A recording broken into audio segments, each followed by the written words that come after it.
Hi, it's Julie Davison. Today I'm going to show you how to make this Emboss Resist card using the Blooming with Kindness stamp set.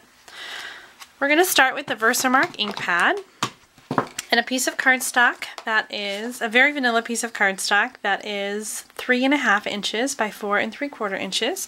And we're going to stamp the flower image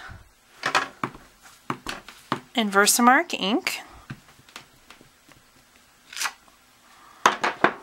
And then we're going to use clear embossing powder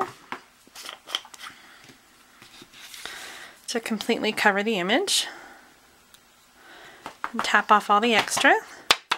Our embossing powders come in different colors, and when you do clear you can see the cardstock color underneath. So I've got my powder on there. The next step is to use the heat emboss tool, and you're going to just turn that on with the flip the switch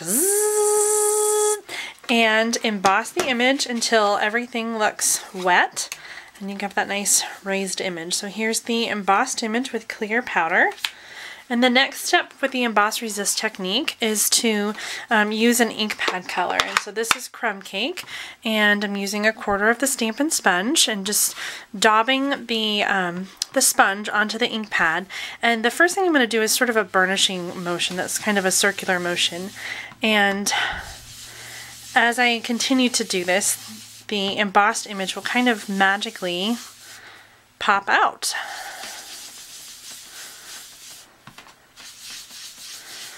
The embossing powder heated, the embossed image is resisting the ink, which is why this technique is called Emboss Resist.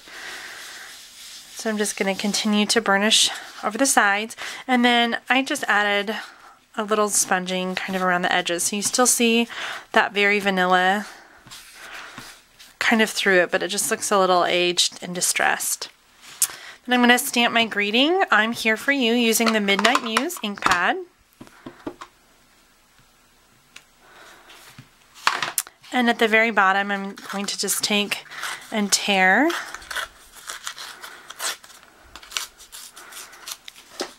If you want, you can add a little bit more distressing on the tear there.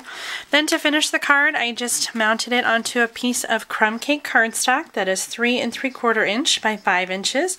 I used a little bit of the Print Poetry Designer Series paper, and the piece was 3.5 inches by 1 inch. That Print Poetry Designer paper pack comes in a little pad like this, and they're 4.5 by 6.5.